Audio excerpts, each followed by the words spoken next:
ಎಲ್ಲರಿಗೂ ನಮಸ್ಕಾರ. ಎಲ್ಲರೂ ಹೇಗಿದ್ದೀರಾ ಫ್ರೆಂಡ್ಸ್? ನಾನು ಸಿಂಪಲ್ಲಾಗಿ ಇವತ್ತೊಂದು ರಸಮ್ ಮಾಡ್ತಾಯಿದ್ದೀನಿ. ಬನ್ನಿ ನೋಡ್ಕೊಂಬರೋಣ. ಮೊದಲಿಗೆ ಒಂದು ಜಾರಿಗೆ ನಾನಿಲ್ಲೊಂದು ಸ್ವಲ್ಪ ಕಾಳುಮೆಣಸು ಹಾಕ್ಕೊತಾ ಇದ್ದೀನಿ, ಜೊತೆಗೆ ಜೀರಿಗೆನೂ ಸೇರಿಸ್ಕೊತಾ ಇದ್ದೀನಿ.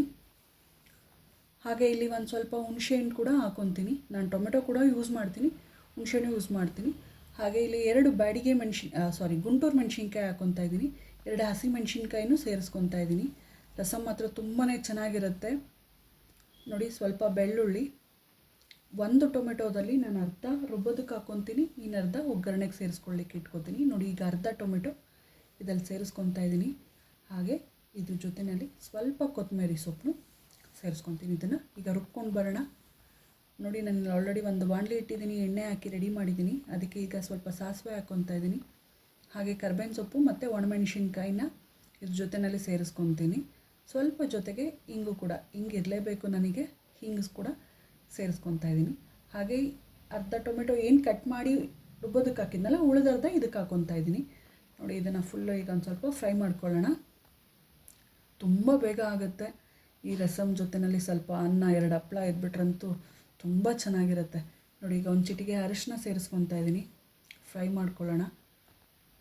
ಚಳಿ ಟೈಮಲ್ಲಿ ಇದನ್ನು ಹಾಗೆ ಲೋಟಕ್ಕೆ ಹಾಕ್ಕೊಂಡು ಈ ರಸಮ್ ಕುಡಿಯೋದಕ್ಕೂ ತುಂಬ ಚೆನ್ನಾಗಿರುತ್ತೆ. ಮತ್ತು ಶೀತ, ನೆಗಡಿ, ಕೆಮ್ಮಾಗಿದ್ರೂ ಇದನ್ನು ಕುಡಿಯೋದಕ್ಕೂ ರಸಮ್ ಭಾಳ ಚೆನ್ನಾಗಿರುತ್ತೆ ಇದಂತೂ ನೋಡಿ. ಈಗ ನಾನು ಏನು ರುಬ್ಬಿಟ್ಟಂತಹ ಪೇಸ್ಟ್ ಅದನ್ನು ಇದ್ರ ಜೊತೆಯಲ್ಲಿ ನಾನು ಸೇರಿಸ್ಕೊತೀನಿ. 10 ನಿಮಿಷವೂ ಸಾಕಾಗಲ್ಲ, ಅಷ್ಟು ಬೇಗ ಆಗೋಗುತ್ತೆ ಈ ರಸಮ್ ಕೂಡ. ತುಂಬ ಚೆನ್ನಾಗಿರುತ್ತೆ, ನೀವು ಒಂದ್ಸರಿ ಟ್ರೈ ಮಾಡಿ ಫ್ರೆಂಡ್ಸ್ ನೋಡಿ. ನಾನಿವಾಗ ಜಾರ್ಗೆ ನೀರು ಸೇರಿಸಿ ಇದರಲ್ಲಿ ಸೇರಿಸ್ಕೊತಾ ಇದ್ದೀನಿ. ಎಷ್ಟು ಸಾಕಾಗುತ್ತೆ ಅಷ್ಟು ನೀರು ಸೇರಿಸ್ಕೊತಾ ಇದ್ದೀನಿ. ಸ್ವಲ್ಪ ರಸಮ್ ಅಂದರೆ ತೆಳನೇ ಇರಬೇಕು. ಹಾಗೆ ಇದ್ರ ಜೊತೆಯಲ್ಲಿ ನಾನು ಬೇಳೆನ ಸಪ್ರೇಟ್ ಬೇಯಿಸಿಟ್ಟಿದ್ದೆ, ತುಂಬ ಸಾಫ್ಟಾಗಿ ಬೆಂದಿದೆ, ಅದನ್ನು ಕೂಡ ಇದರೊಳಗಡೆ ಸೇರಿಸ್ಕೊತಾ ಇದ್ದೀನಿ. ಮತ್ತು ಇದಕ್ಕೆ ರುಚಿಗೆ ಸಾಕಾಗೋಷ್ಟು ಉಪ್ಪು ಕೂಡ ಸೇರಿಸ್ಕೊತೀನಿ. ಮುಗೀತು ಫ್ರೆಂಡ್ಸ್, ರಸಮ್ ರೆಡಿ ಆದಂಗೆ.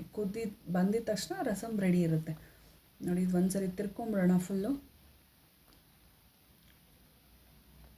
ಈ ನಾನ್ ವೆಜ್ ಮಾಡಿದಾಗ ಅಥವಾ ಏನಾದರೂ ಬೇರೆ ಸ್ಪೈಸಸ್ ಐಟಮ್ ಮಾಡಿದಾಗ ಅದು ನೆಕ್ಸ್ಟ್ ಡೇ ರಸಮ್ ಮಾಡ್ಕೊಂಡು ಕುಡಿಯೋದಕ್ಕೆ ತುಂಬಾ ರುಚಿಯಾಗಿರುತ್ತೆ. ಜೀರ್ಣನೂ ಚೆನ್ನಾಗಾಗುತ್ತೆ. ಇದರಲ್ಲಿ ಶುಂಠಿ ಇರಬಹುದು, ಮೆಣಸು, ಜೀರಿಗೆ ಎಲ್ಲ ಸೇರಿದೆ. ಯಾರೆಲ್ಲ ನೋಡ್ತಾ ಇದ್ದೀರೋ ಒಂದು ಸರಿ ಈ ರಸಮ್ನ ಟ್ರೈ ಮಾಡಿ, ತುಂಬಾ ರುಚಿಯಾಗಿ ಬರುತ್ತೆ.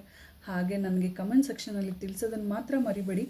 ನನ್ನ ಚಾನಲ್ ಇನ್ನೂವರೆಗೂ ಯಾರು ಸಬ್ಸ್ಕ್ರೈಬ್ ಮಾಡ್ಕೊಂಡಿಲ್ಲೋ ದಯವಿಟ್ಟು ಸಬ್ಸ್ಕ್ರೈಬ್ ಮಾಡ್ಕೊಳ್ಳಿ. ಹಾಗೆ ಲೈಕ್ ಕೊಡೋದನ್ನು ಮರಿಬೇಡಿ. ಯಾರೆಲ್ಲ ವಿಡಿಯೋ ನೋಡಿದ್ರೆ ಅವ್ರಿಗೆಲ್ಲ ತುಂಬ ಹೃದಯದ ಧನ್ಯವಾದಗಳು ಫ್ರೆಂಡ್ಸ್.